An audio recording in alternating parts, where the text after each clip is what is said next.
Hi there. Are you a parent whose child has just gone off to university or left home for the first time? You and me need to have a little bit of a chat. I mean, you spend, 18 years or more? You have this tiny little baby thrust into your arms and you have to keep it alive. And then that's your mission for the next 18 years. You teach them how to walk, how to eat, how to behave. They are your whole world, aren't they?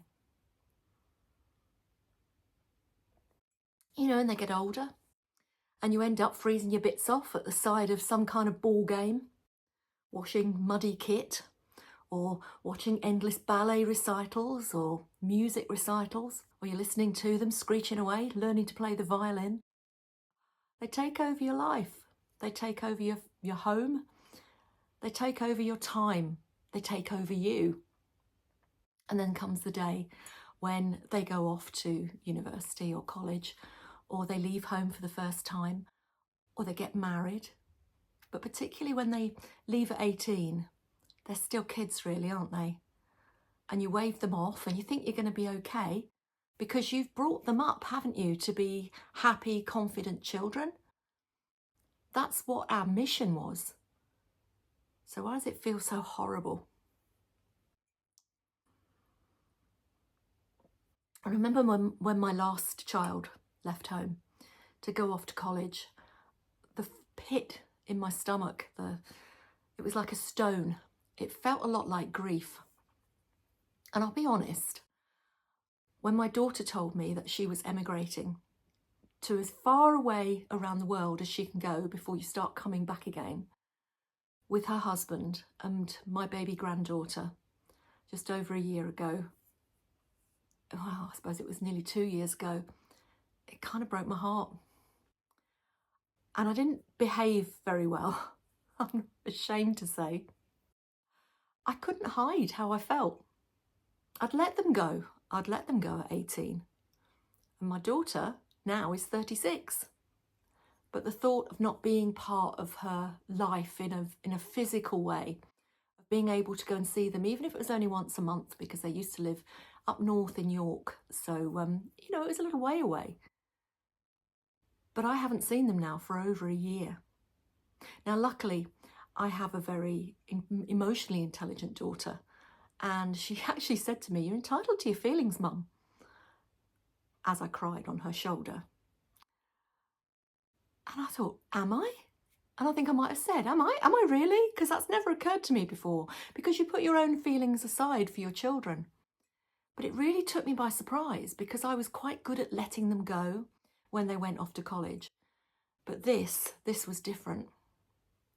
Now, I used to know a woman who, we were going to go out for a walk or something one weekend. She said, "Oh no," she said, I can't. I've got to go up to where her son was at university. I go once a fortnight, I go up and I clean his room and I do his washing and I stock up his, shelves and the fridge with meals that I've made for him in the week. And I clean the whole house that he's sharing with other students." And I kind of looked at her and well, hang on a minute, didn't you teach him how to cook for a start? Didn't you teach him how to clean the toilet? I mean, that's like a basic thing, isn't it? But you see, to my friend, this was a way that she could remain in her son's life and feel wanted. And because he loved his mum, he tolerated it. But of course, eventually he got fed up. He didn't want his mum turning up and rootling around in his stuff and interfering in his life.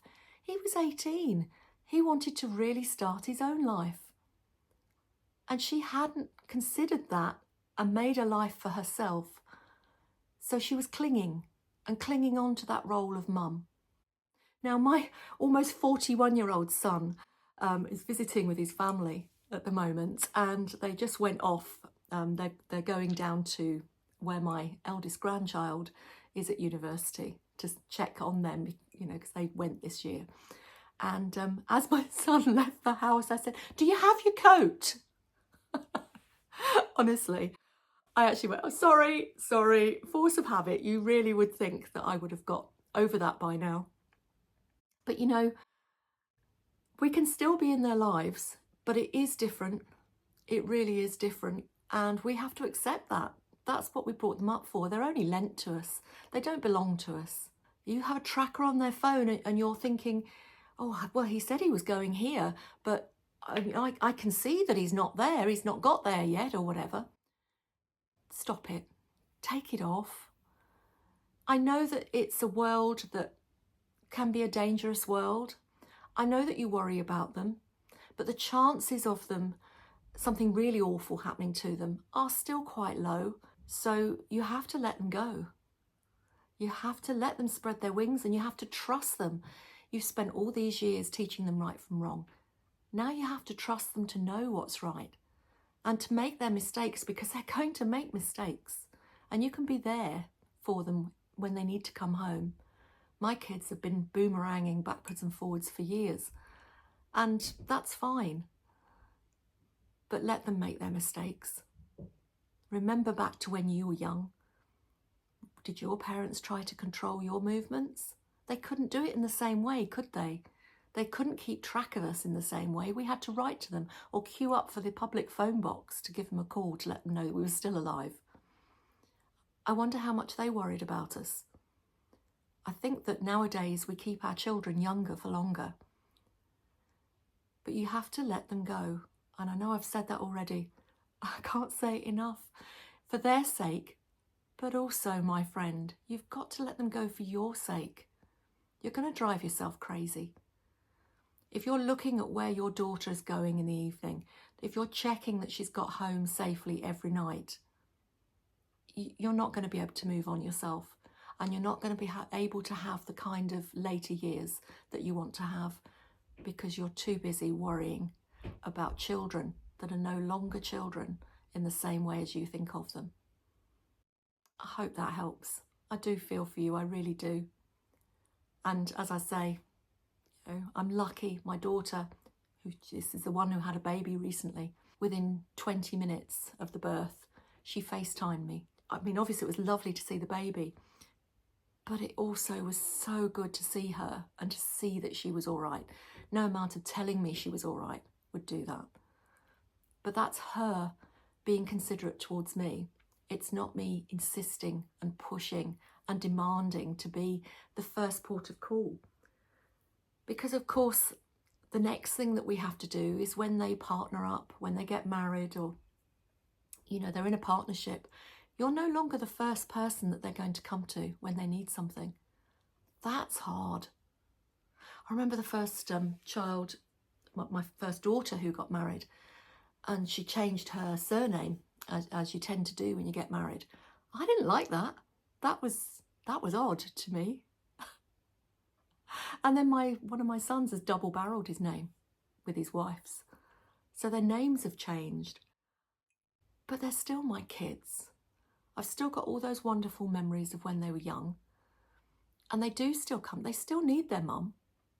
When my daughter went into labour recently, it was me that she rang to have a little cry and a little panic and to, be soothed. So yes, you do still have a part of their lives. It's just not going to be the same as it was before. So concentrate on yourself. Concentrate on having a life yourself and start getting ready for that before your children leave home as well. They'll thank you for it and you'll feel so much better. See you next time.